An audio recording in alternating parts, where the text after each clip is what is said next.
नमस्कार।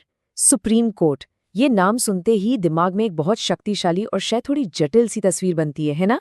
लेकिन क्या हो अगर हम इसे एक बिल्कुल आसान एक कहानी की तरह समझें? आज हम यही करने वाले हैं। सुप्रीम कोर्ट की शक्तियों को एक एक अनुच्छेद को एक नए और सरल नजरिए से जानेंगे। तो चलिए शुरू करते हैं। तो इस पूरे विश्लेषण को समझने के लिए बस एक चीज की कल्पना करनी है। सोचिए कि हमारा देश भारत एक बहुत बड़ा सा संयुक्त परिवार है। बस ये एक विचार पकड़कर चलिए और देखिएगा सुप्रीम कोर्ट की सारी शक्तियां एकदम साफ हो जाएंगी। अब इस परिवार में तीन सबसे अहम सदस्य हैं। पहले हैं पिता, जो है हमारी केंद्र सरकार। दूसरे हैं बेटे, यानी देश की सारी राज्य सरकारें। और इन सबसे ऊपर घर के सबसे बुद्धिमान और अनुभवी सदस्य दादाजी, जो है हमारा सुप्रीम कोर्ट। वही है जो घर में शांति और न्याय बनाए रखते हैं। तो दादाजी की पहली और सबसे अहम भूमिका क्या है? वो है इस परिवार के असली मेन रेफरी। जब भी घर में कोई बहुत बड़ा झगड़ा हो जाए तो मामला किसी और के पास नहीं, सीधा दादाजी के पास ही जाता है। देखिए, संविधान की भाषा में इसे कहते हैं अनुच्छेद 131 मूल अधिकारिता। आसान शब्दों में इसका मतलब है, जब भी पिता यानी केंद्र सरकार और बेटों यानी राज्य सरकारों के बीच कोई टकराव होता है तो वो मामला सीधा दादाजी की अदालत में आता है। किसी छोटी मोटी अदालत में जाने की जरूरत ही नहीं। हाँ, एक बात याद रखने वाली है, ये शक्ति सिर्फ सरकारों के आपसी झगड़ों के लिए है, आम नागरिक और सरकार के विवादों के लिए नहीं। चलिए अब दादाजी की दूसरी भूमिका देखते हैं। वो न्याय की आखिरी उम्मीद कैसे बनते हैं, खास तौर पर तब जब कोई किसी दूसरी अदालत के फैसले से संतुष्ट नहीं होता।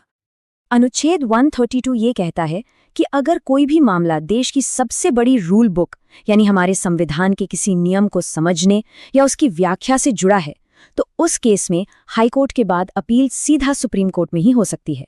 ये पक्का करता है कि संविधान की बात हमेशा सबसे ऊपर रहे। अब अपील के भी दो मुख्य रास्ते हैं।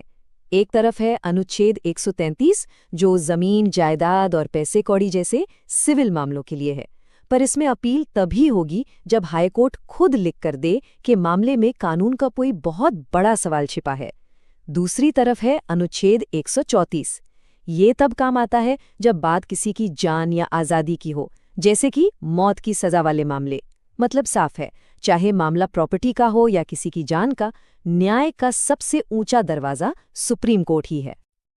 अब ये जो लिखा है ना, ये सुप्रीम कोर्ट की सबसे असाधारण शक्तियों में से एक है। ये है अनुच्छेद 136, जिसे सब लोग स्पेशल लीव पिटिशन या एसएलपी के नाम से जानते हैं। समझ लीजिए ये दादाजी का ब्रह्मास्त्र है। इसका मतलब ये है कि अगर सुप्रीम कोर्ट को जरा भी लगे कि देश की किसी भी अदालत, किसी भी ट्रिब्यूनल में किसी के साथ भी अन्याय हुआ है तो वो अपनी विशेष अनुमति से उस केस को सीधा सुन सकता है, कोई रोक टोक नहीं। लेकिन दादाजी का काम सिर्फ अपील सुनना ही नहीं है।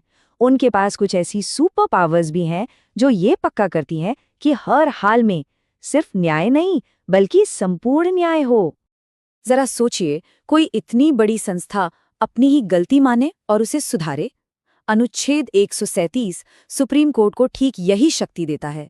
अगर कोर्ट को कभी लगे कि उसके अपने ही किसी पुराने फैसले में कोई भारी चूक हो गई है तो वो उसे दोबारा जांच सकता है और उसे बदल भी सकता है। ये दिखाता है कि न्याय के लिए वो अपनी गलती सुधारने से भी पीछे नहीं हटते। और ये बहुत ही जरूरी है। अनुच्छेद 141 कहता है कि दादाजी यानी सुप्रीम कोर्ट ने जो कह दिया वो पत्थर की लकीर है। उनका दिया हुआ फैसला देश की हर दूसरी अदालत, हर जज को मानना ही पड़ेगा, कोई सवाल नहीं। एक तरह से सुप्रीम कोर्ट का फैसला ही देश का कानून बन जाता है। और अब वो शक्ति जिसे सुप्रीम कोर्ट की आत्मा कहा जाता है, अनुच्छेद 142, ये कहता है कि अगर किसी अनोखे मामले में इंसाफ करने के लिए मौजूदा कानून कम पड़ रहे हैं तो सुप्रीम कोर्ट पूर्ण न्याय करने के लिए कोई भी कैसा भी आदेश दे सकता है। ये ताकत उसे लिखे हुए कानून के दायरे से भी आगे जाकर सच्चा इंसाफ करने की हिम्मत देती है। अच्छा, तो अब आखिर में फटाफट उन अनुच्छेदों पर भी एक नजर डाल लेते हैं जो ये तय करते हैं कि दादाजी अपना घर यानी पूरा न्यायिक सिस्टम कैसे चलाते हैं और परिवार को सलाह कैसे देते हैं। ये हैं कुछ घर चलाने के जरूरी नियम। अनुच्छेद 139 कोर्ट को ये शक्ति देता है कि वो जरूरी मामलों को हाई कोर्ट से सीधा अपने पास बुला ले, ताकि एक ही जैसे मुद्दों पर अलग अलग फैसले ना आएं। अनुच्छेद 143 के तहत वो राष्ट्रपति को कानूनी सलाह भी लेते हैं, और अनुच्छेद 145 और 146 से ये सुनिश्चित होता है कि वो अपने काम करने का तरीका और अपने कर्मचारी खुद तय करें, ताकि उनकी आज़ादी हमेशा बनी रहे। तो ये रही पूरी तस्वीर एक साथ। इस स्लाइड पर आप अनुच्छेद 131 से लेकर आगे तक की उन सभी शक्तियों का एक सारांश देख सकते हैं जिनकी हमने अभी अभी बात की। चाहे वो केंद्र और राज्यों का झगड़ा हो, संवैधानिक सवाल हो, या फिर पूर्ण न्याय करने की वो अनोखी शक्ति, हर भूमिका हमारे संविधान में साफ साफ लिखी हुई है। ये दिखाता है कि हमारे न्यायिक सिस्टम की नींव कितनी मजबूत है।